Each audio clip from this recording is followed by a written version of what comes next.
If there's one thing that's certain about movies, it's that zombies sell. They've been a mainstream on cinema screens since George A. Romero's classic Night of the Living Dead first shambled onto screens in 1968.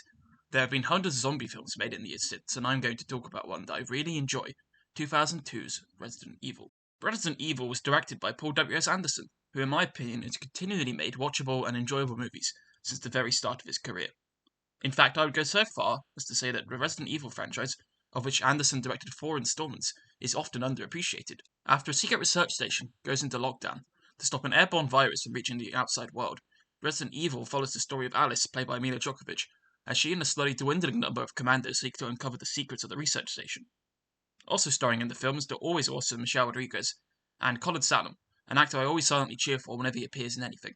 Resident Evil is based on the best-selling video game series of the same name, and acts as a soft prequel to the events of the first game. But the film stands on its own merits and story. Much like the game series, Resident Evil is full of awesome set pieces, a sense of claustrophobia, and enjoyably cheesy dialogue that is present in the first Resident Evil game. That was too close. You were almost a Jill sandwich. You're right! The opening of the film, in which the research station is shut down as the airborne virus is unleashed, is absolutely superb, and the perfect way to introduce someone to the world of Resident Evil. The sense of panic and establishment of the deadly ferocity of the Red Queen is just expertly done. I also love that the film gradually progresses from the clean and tidy visuals that I mentioned into the dark and grimy atmosphere of the research station.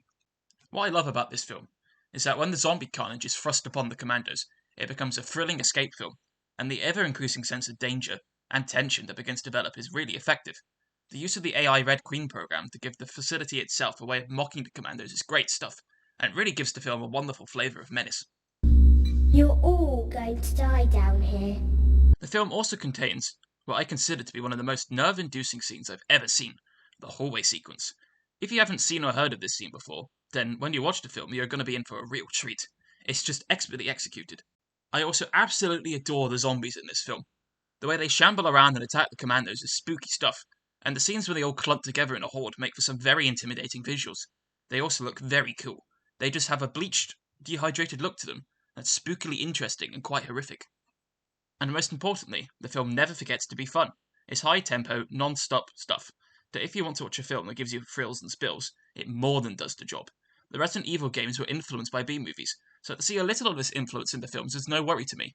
This is the same franchise in which you punch a boulder, after all. Bruh. Bruh. Bruh. Bruh.